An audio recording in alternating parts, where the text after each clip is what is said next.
Hello सभी को, मैं प्रीति सिंह विजुअल क्लास की तरफ से। हम हिंदी साहित्य में आपकी सगुण धारा के बारे में पढ़ रहे थे और सगुण धारा में भी हमने राम भक्ति शाखा के बारे में पढ़ रहे थे। राम भक्ति शाखा में हमने इससे पिछली की क्लास में तुलसीदास और नाभादास जी के बारे में पढ़ा है। आज हम देखते हैं केशवदास के बारे में। केशवदास ऐसे कवि रहे हैं जिन्होंने इन्हें राम भक्ति शाखा के अंतर्गत भी मान लिया जाता है और ये रीति काल के अंतर्गत भी आते हैं, या एक तरह से केशवदास जो है वो रीति काल के प्रवर्तक माने जाते हैं। हमने आपको बताया था कि पहले आपका आदिकाल आता है, फिर भक्ति काल आता है, फिर आपका रीति काल आता है। अब ऐसा तो नहीं है कि जैसे आपका भक्ति काल आया और रीति काल जब प्रारंभ हुआ तो क्या भक्ति काल और रीति काल में एकदम से तो खत्म नहीं हो जाएगा। तो कहीं ना कहीं जो रीति काल के जो कवि रहे हैं उनमें भक्ति काल की छवि देखने को मिलती है और भक्ति काल के कवियों में थोड़ी सी रीति काल की भी छवि देखने को मिलती है। तो जो केशवदास थे उन्होंने राम भक्ति शाखा के अंतर्गत मैंने पढ़ते हैं और ये रीति काल के प्रवर्तक इनको माना जाता है। ठीक है, केशवदास जी का जन्म बुंदेलखंड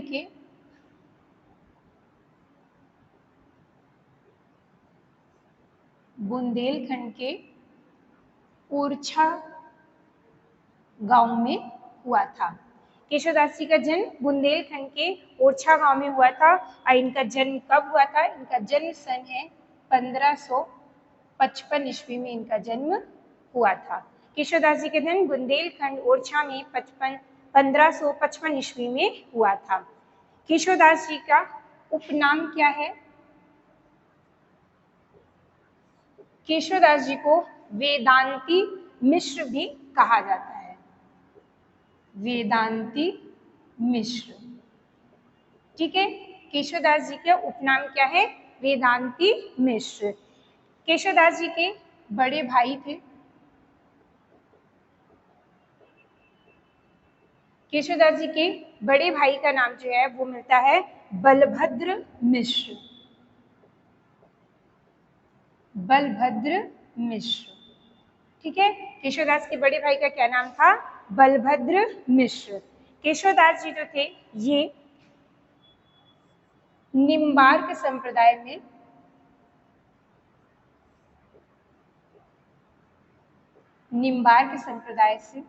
दीक्षित थे। ठीक है, केशवदास जी आपके निम्बार्क संप्रदाय से संबंधित थे। केशवदास जी की किस राजा के राजाश्रय कवि थे? इंद्रजीत सिंह। इंद्रजीत सिंह राजा के राजाश्रय कवि थे। ठीक है, तो ये भी आपसे पूछा जाता है केशवदास किस राजा के राजाश्रय कवि थे? इंद्रजीत सिंह के थे। ठीक है, इसके बाद है केशवदास। केशवदास को रीति काल का प्रवर्तक किसने माना है? आचार्य विश्वनाथ मिश्र। आचार्य विश्वनाथ मिश्र, गणपति चंद्रगुप्त,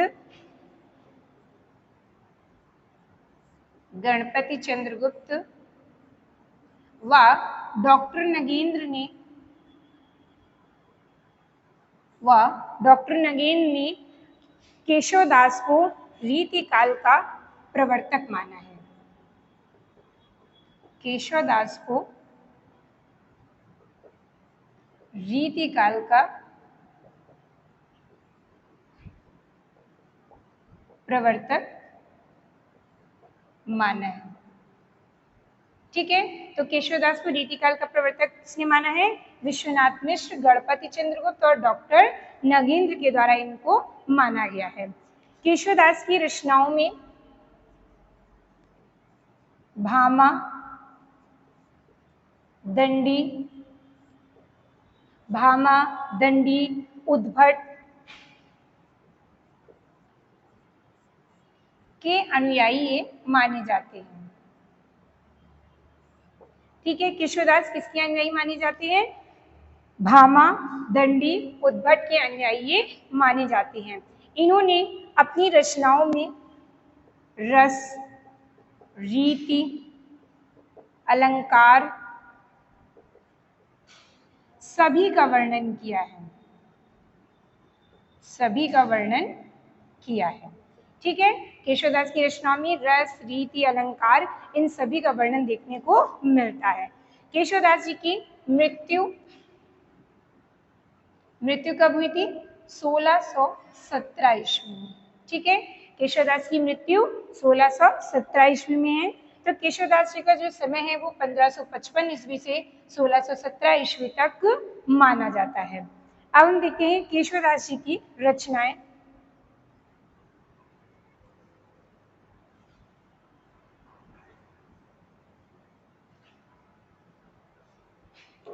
केशवदास जी की रचनाओं में क्रम से हम देखते हैं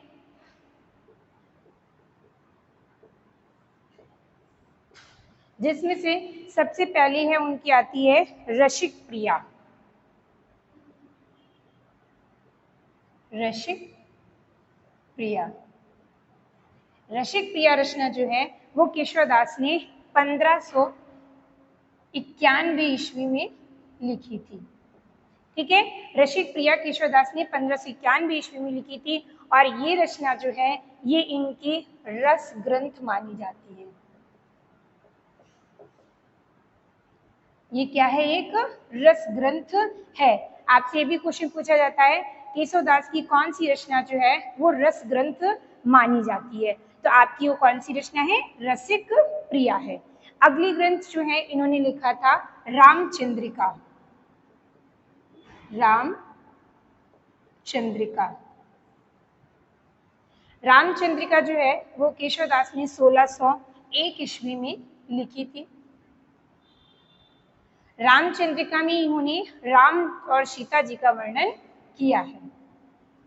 राम व सीता जी का वर्णन किया है। इनकी मुख्य रचना जो है वो सबसे ज्यादा जो फेमस है वो है रामचंद्रिका। ठीक है, इसके बारे में भी अभी हम आपको और डिटेल से बताएंगे। इसके बाद अगली इनकी रचना आ जाती है कवि प्रिया। कवि प्रिया भी इन्होंने 1601 ईस्वी में लिखी। कवि प्रिया जो रचना है ये इनका एक अलंकार ग्रंथ माना जाता है। अलंकारों का इसमें वर्णन है। कवि प्रिया की रचना जो है वो केशवदास जी ने जो राजा इंद्रजीत थे, राजा इंद्रजीत सिंह की जो प्रेमिका थी, की प्रेमिका जो कि एक गणिका थी, गणिका अर्थात की वैश्या थी। गणिका, उसका क्या नाम था? प्रवीण राय। प्रवीण राय को शिक्षा देने के लिए, को शिक्षा देने के लिए केशवदास ने कवि प्रिया की रचना की थी। आपसे ये भी पूछा जाता है कि इंद्रजीत सिंह की प्रेमिका यानी कि गणिका जो थी वो प्रवीण राय को शिक्षा देने के लिए केशवदास ने कौन सा ग्रंथ लिखा है? तो वो आपका है कवि प्रिया। ठीक है, इसके बाद अगला ग्रंथ वो लिखते हैं रतन बावनी। रतन बावनी, रतन बावनी जो इन्होंने 1607 ईस्वी में लिखी थी। 1607 ईस्वी में रतन बावनी रचना जो है वो राजा रतन सिंह की वीरता का इसमें वर्णन है, जो कि आपके इंद्रजीत के बड़े भाई थे। और ये आपकी किस में लिखी है? डिंगल शैली में लिखी गई है। डिंगल शैली में लिखा गया एक राजनीतिक ग्रंथ है। डिंगल शैली में लिखा गया एक राजनीतिक ग्रंथ है और इसमें रतन बावनी में इंद्रजीत सिंह के बड़े भाई रतन सिंह की वीरता का वर्णन है। ठीक है। केशवदास की रचना रतन मावनी में इंद्रजीत सिंह के बड़े भाई जो रतन सिंह थे उनकी वीरता का वर्णन है। इसके बाद अगली रचना जो है वो है इनकी वीर सिंह देव चरित। वीर सिंह देव चरित, वीर सिंह देव चरित भी है, वो केशवदास ने 1610 ईस्वी में लिखी थी। वीर सिंह देव चरित 1600, वीर सिंह देव चरित जो है वो आपकी 1607 में ही लिखी गई थी। ठीक है, आप इसको याद रखिएगा सन भी, क्योंकि केशवदास जी की जो रचनाएं हैं उनसे उनका क्रम वाइज आपसे पूछ लिया जाता है कि क्रम से इनकी रचनाएं लगाइए। ठीक है, और कुछ का आपका सन भी पूछ लेता है, जैसे आपके सन है तो इनको याद रखना है। 1601 में इनके 2 रचनाएं हुई हैं और 1607 में इन्होंने 2 रचनाएं लिखी है, एक रतन मावनी है, दूसरा वीर सिंह देव चरित है। वीर सिंह देव चरित में इन्होंने वीर सिंह देव का वर्णन किया है और इसमें इन्होंने दान व लोभ पर भी आधारित है ये रचना। ठीक है, दान व लोभ का वर्णन भी किसमें, वीर सिंह देव चरित रचना में मिलता है। इसके बाद अगली रचना इन्होंने लिखी है विज्ञान गीता। विज्ञान गीता, विज्ञान गीता केशवदास ने कब रची थी, 1610 ईस्वी में। विज्ञान गीता 1610 ईस्वी में लिखी थी। विज्ञान गीता रचना जो है वो प्रबोध चंद्रोदय का अनुवाद है। प्रबोध चंद्रोदय का अनुवाद है। ठीक है, आपसे ये पूछा जाता है कि केशवदास जी की कौन सी रचना जो है वो प्रबोध चंद्रोदय का अनुवाद के रूप में रची थी उन्होंने। इसके बाद इनकी अगली रचना है जहांगीर जस चंद्रिका। जहांगीर जस चंद्रिका, जहांगीर जस चंद्रिका रचना जो है ये इन्होंने कब लिखी थी, 1612 ईस्वी में। और इसमें जहांगीर का वर्णन देखने को मिलता है। किसका, जहांगीर का वर्णन देखने को मिलता है। अगली रचना है इनकी नखशिख। नखशिख, नखशिख का कार्यकाल समय नहीं पता है, ठीक है, वो उसमें कई मतभेद हैं, इसलिए इन नखशिख में इन्होंने राधा जी के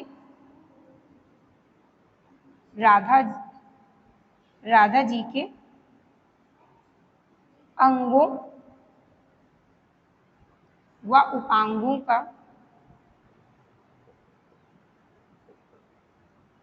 वर्णन किया है। ठीक है, नखशिख में किसका वर्णन किया है, राधा जी के अंगों और उपांगों का वर्णन इन्होंने किया है। इसके बाद एक रचना है इनकी छंदमाल। छंदमाल रचना भी किसकी है, केशवदास जी की है, जिसमें इन्होंने छंदों का वर्णन किया है। छंदों का वर्णन किया है।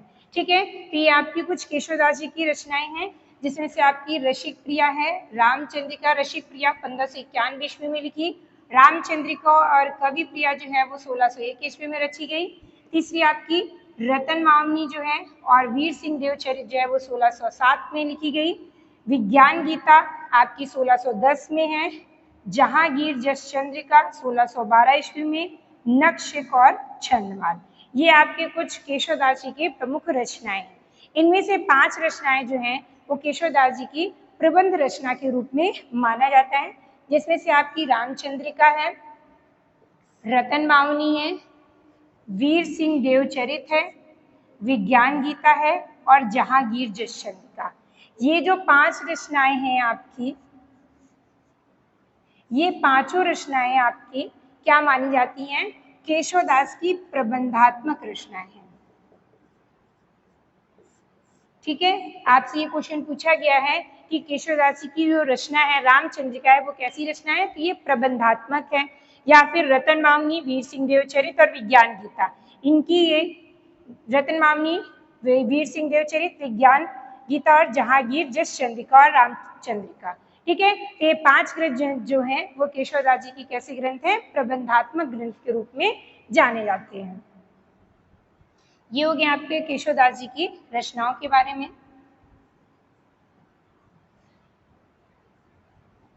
आगे हम कुछ केशवदास जी के इंपॉर्टेंस पॉइंट देखते हैं।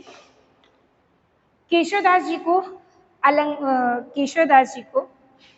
आचार्य शुक्ल ने क्या कहा है? इनको अलंकारवादी आचार्य कहा है।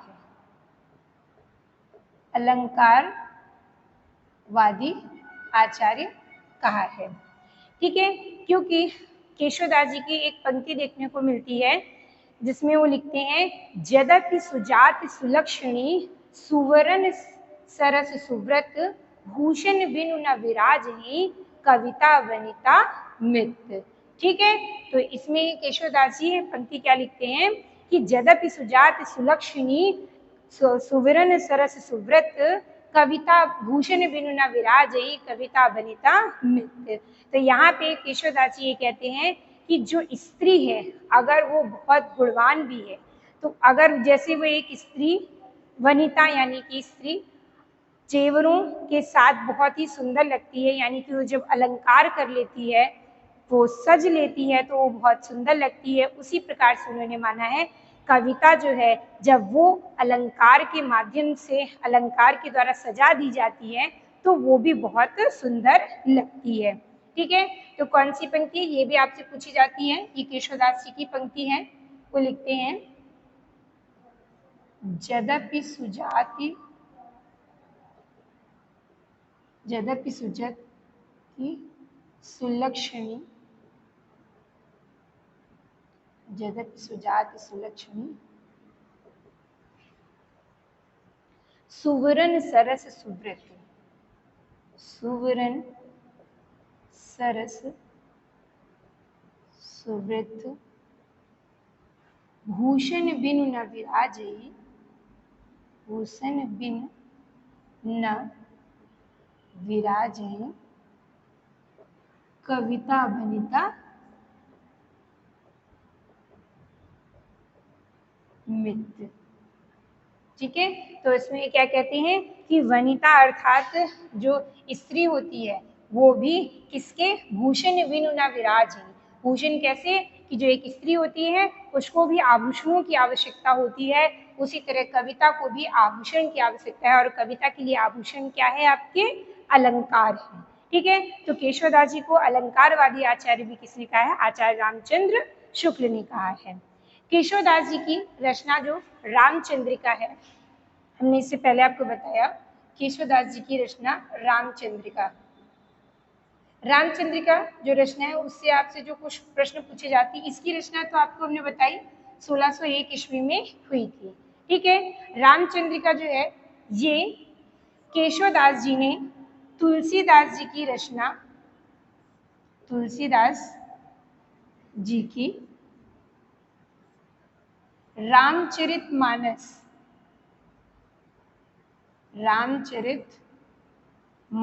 की प्रतिस्पर्धा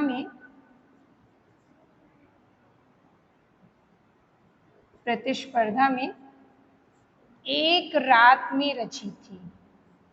एक रात में रची थी।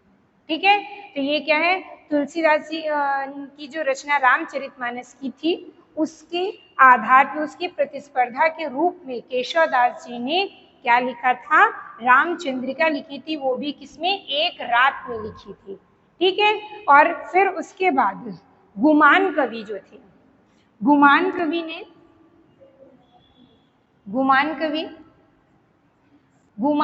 ने रामचंद्रिका की प्रतिस्पर्धा में रचना लिखी थी कृष्ण चंद्रिका। ठीक है, गुमान कवि की रचना कौन सी है? कृष्ण चंद्रिका। और कृष्ण चंद्रिका जो है वो गुमान कवि ने रामचंद्रिका के प्रतिस्पर्धा में एक रात में लिखी थी। ठीक है, तुलसीदास जी की रचना रामचरितमानस की प्रतिस्पर्धा में केशवदास जी ने रामचंद्रिका लिखी एक रात में। उसके बाद गुमान कवि ने कृष्ण चंद्रिका लिखी एक रात में, वो भी किसकी, रामचंद्रिका की प्रतिस्पर्धा में। ठीक है, रामचंद्रिका रचना में आपके कुल 1717 छंद देखने को मिलते हैं। कितने, 1717 छंद आपको देखने को मिलते हैं। इसीलिए जो रामचंद्रिका है उसे छंदों का अजायब घर भी कहा जाता है। ठीक है, तो 1717 छंद आपके रामचंद्रिका में देखने को मिलते हैं। इसको इन्होंने केशवदास जी ने लगभग 41 सर्ग या 41 प्रकाशों में विभाजित किया है। रामचंद्रिका में कितने सर्ग हैं आपके, 41 हैं।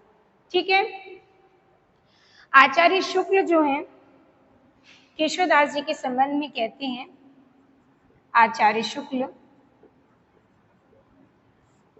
केशवदास जी की रचना रामचंद्रिका पढ़ते हुए उनसे ये कहते हैं कि केशवदास जी को कवि हृदय नहीं मिला था, यानी कि उनकी रचना जो रामचंद्रिका है उसमें वो हृदय जो एक कवि का होता है, वो हृदय केशवदास जी के अंदर देखने को नहीं मिलता है। तो शुक्ल क्या कहते हैं, केशव को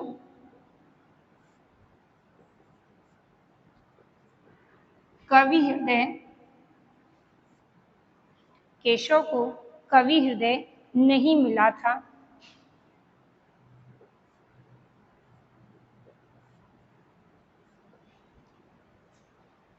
उनमें वह सहृदयता,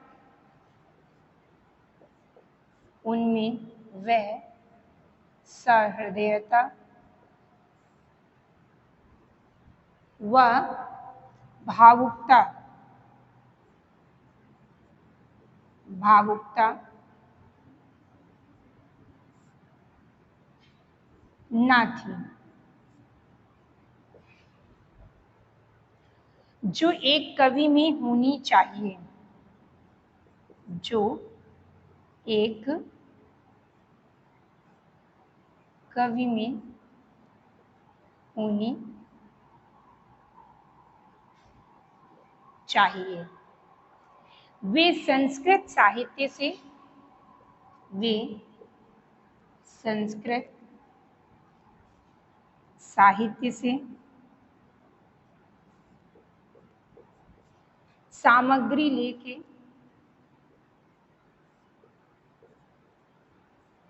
वे संस्कृत साहित्य से सामग्री लेकर अपने पांडित्य, अपने पांडित्य और कौशल, अपने पांडित्य और कौशल की धाक जमाना चाहते थे, की धाक जमाना चाहते थे। ठीक है, तो केशवदास जी के संबंध में ये पंक्ति किसने लिखी है, आचार्य शुक्ल कहते हैं केशवदास जी को कवि हृदय नहीं मिला था। तो ये पंक्ति केवल कभी कभी केवल ये एक पंक्ति दे दी जाती है और पूछा जाता है केशवदास जी के संबंध में ये पंक्ति किसने कही है। तो केशवदास जी को कवि हृदय नहीं मिला था, उनमें वह सहृदयता व भावुकता न थी जो एक कवि में होनी चाहिए। वे संस्कृत साहित्य से सामग्री लेकर अपने पांडित्य और कौशल की धाक जमाना चाहते थे। ठीक है, ये आचार्य शुक्ल ने केशवदास जी के संबंध में कहा। और आचार्य शुक्ल ने आचार्य शुक्ल ने एक ये भी कहा, कठिन काव्य का प्रेत। केशवदास को क्या कहा है इन्होंने, कठिन काव्य का प्रेत।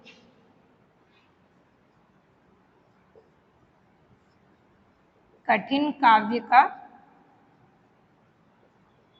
प्रेत इसलिए कहा है क्योंकि केशवदास ने जो रचना रामचंद्रिका लिखी थी उसमें इतने छंद प्रयोग किए थे, उसमें ऐसी भाषा उन्होंने प्रयोग की थी कि वह बहुत ही क्लिष्ट हो गई थी और इसलिए उन्होंने उनको क्या कह दिया, कठिन काव्य का प्रेत। तो केशवदास जी की ये उपाधि भी है। केशवदास जी को ये किसने कहा था, आचार्य शुक्ल ने कहा था। और कठिन काव्य का प्रेत किसको कहा जाता है, केशवदास को कहा जाता है। ठीक है, इसके बाद है आपके नाभादास। नाभादास जो है वो केशवदास को क्या कहते हैं, उडगन केशव दास। आपकी नाभादास की एक पंक्ति बहुत फेमस है जिसमें नाभादास जी लिखते हैं, सूर सूर तुलसी शशि उडगन केशव दास, अब के कवि खगोत्सम जहाँ तहाँ करत प्रकाश। तो ये नाभादास ने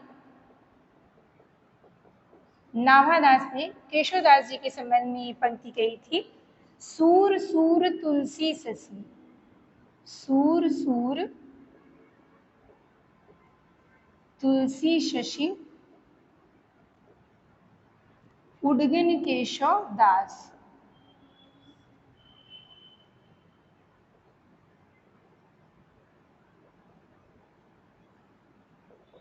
उडगन केशवदास, अब के कवि खगोत्सम जहाँ तहाँ करत प्रकाश। ठीक है, ये उनकी पूरी पंक्ति है। इसमें इन्होंने क्या कहा है, सूर सूर तुलसी शशि, यानी कि सूरदास जी जो हैं वो सूर्य के समान प्रकाश। हिंदी साहित्य में सूरदास जी सूर्य के समान, यहाँ पे दूसरा सूर्य वो सूर्य का जो आपके सन से लिया गया। ठीक है, तो हिंदी साहित्य में सूर्य जो है सूरदास जी वो सूर्य के समान प्रकाशित कर रहे हैं हिंदी साहित्य को, और तुलसीदास जी जो हैं वो शशि यानी कि चंद्रमा के समान हिंदी साहित्य में विराजमान हैं, और उडगन केशवदास अर्थात कि केशवदास जी जो हैं वो हिंदी साहित्य में तारों के समान चमक रहे हैं। ठीक है, तो नाभादास की ये पंक्ति है, सूर सूर तुलसी शशि उडगन केशवदास, अब के कवि खगोत्सम जहाँ तहाँ करत प्रकाश। नाभादास ने केशवदास को क्या कहा है, उडगन केशवदास। ठीक, इसके बाद है आपकी विजयपाल सिंह। विजयपाल सिंह, विजयपाल सिंह ने केशवदास को क्या कहा है, कोर्ट का कवि कहा है। कोर्ट का कवि, केशवदास जी को कोर्ट का कवि किसने कहा है, विजयपाल सिंह ने कहा है। डॉक्टर पीताम्बर दत्त बड़तवाल ने, डॉक्टर पीताम्बर दत्त बड़तवाल ने रामचंद्रिका के संबंध में कहा है कि रामचंद्रिका फुटकल कवियों का संग्रह है। रामचंद्रिका फुटकल कविताओं का संग्रह है। ठीक है, रामचंद्रिका को फुटकल कविताओं का संग्रह किसने कहा है, डॉक्टर पीताम्बर दत्त बड़तवाल ने कहा है। राम स्वरूप चतुर्वेदी, राम स्वरूप चतुर्वेदी, राम स्वरूप चतुर्वेदी क्या कहते हैं, रामचंद्रिका में कहते हैं इसको कि रामचंद्रिका जो है वो छंदों का अजायब घर है। रामचंद्रिका छंदों का अजायब घर है। रामचंद्रिका क्या है, छंदों का अजायब घर का है, क्योंकि हमने आपको बताया कि उन्होंने लगभग कितने 1717 छंदों का प्रयोग किया था। ठीक है, तो रामचंद्रिका कैसे हैं, छंदों का अजायब घर है, रामस्वरूप चतुर्वेदी ने कहा था। इसके बाद है आपके शंभुनाथ सिंह। शंभुनाथ सिंह, शंभुनाथ सिंह राम केशवदास जी के संबंध में क्या कहते हैं कि रामचंद्रिका में इन्होंने केशवदास जी की राम रचना रामचंद्र के संबंध में कहा है, रामचंद्रिका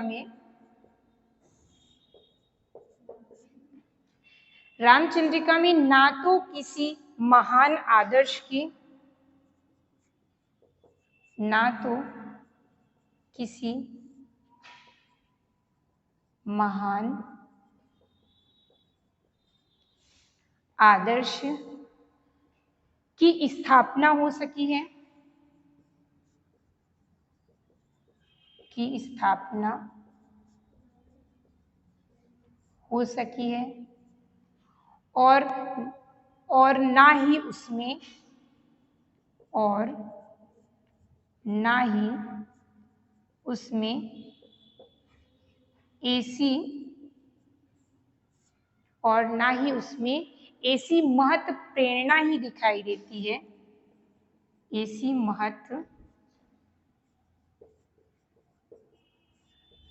प्रेरणा ही दिखाई देती है जिससे अभिभूत होकर, जिससे अभिभूत होकर कवि ने उसकी रचना की है। ठीक है, तो शंभुनाथ सिंह जी क्या कहते हैं, ये पंक्ति आपकी कई बार को एग्जाम में पूछी जा चुकी है कि ये रामचंद्रिका के संबंध में शंभुनाथ सिंह कहते हैं, रामचंद्रिका में ना तो किसी महान आदर्श की स्थापना हो सकी है और ना ही उसमें ऐसी महत प्रेरणा ही दिखाई देती है जिससे अभिभूत होकर के कवि ने उसकी रचना की है। ठीक है, क्योंकि उसमें वो कहते हैं कि केशवदास जी ने जो रामचंद्रिका लिखी है उसमें कोई ऐसा आदर्श स्थापित नहीं किया गया है जिसको देख करके केशवदास जी ने उसकी रचना की है।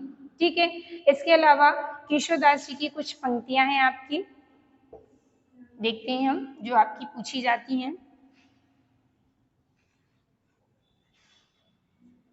एक पंक्ति तो आपकी जो हमने इससे पहले बताई थी। ठीक है, सुजति सुजात सुलक्षणी सुवर्ण सरस सुव्रत भूषण बिनु न विराजहि कविता बनिता मृत्य, ये केशवदास जी की ही पंक्ति है। इसके अलावा एक और पंक्ति में आती है उनकी, भाषा बोली न जानिए, भाषा बोली न जानिए जिनके कुल के दास, जिनके कुल के दास, भाषा कवि भो मंदमती,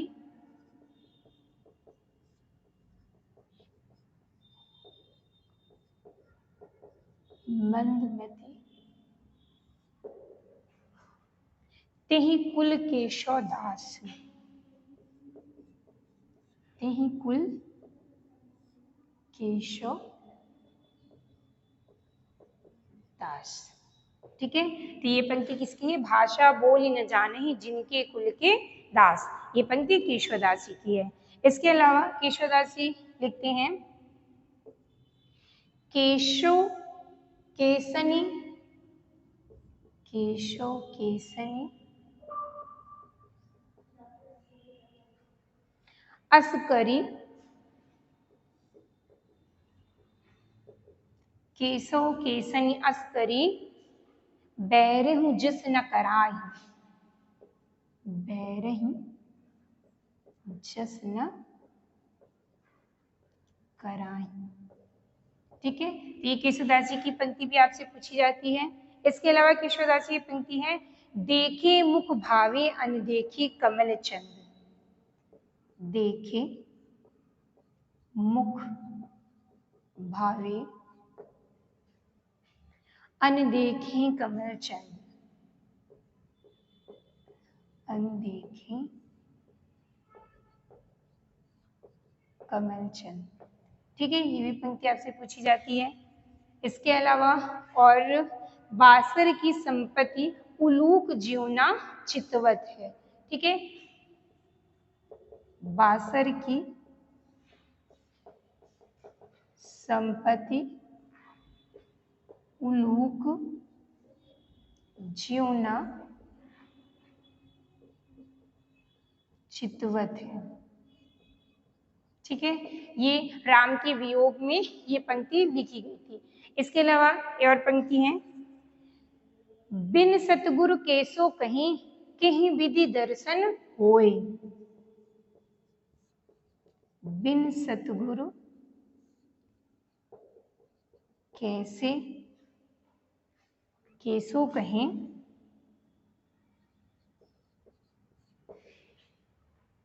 कहीं विधि दर्शन हुए,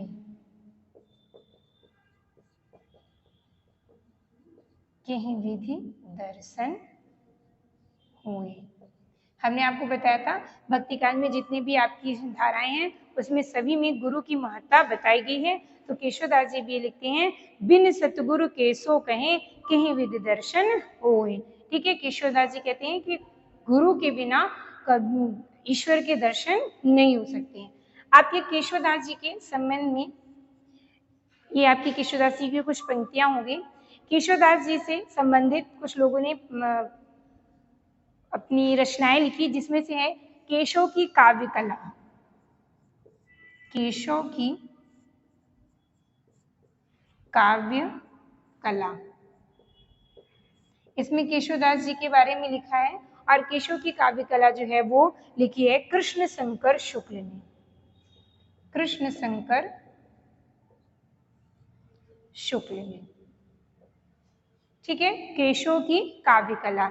इसके अलावा एक रचना है केशव ग्रंथावली। केशव ग्रंथावली, केशव ग्रंथावली किसने लिखी है? ये लिखी है आपकी विश्वनाथ प्रसाद मिश्र ने। विश्वनाथ प्रसाद मिश्र ने। ठीक है, ये आपकी रचना होगी। केशवदास जी के बारे में हो गया।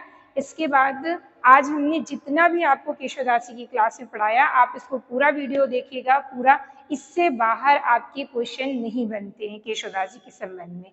ठीक है, अब हम अगली की क्लास में आपके जो बचे हुए राम भक्ति शाखा के कवि हैं उनके बारे में पढ़ेंगे।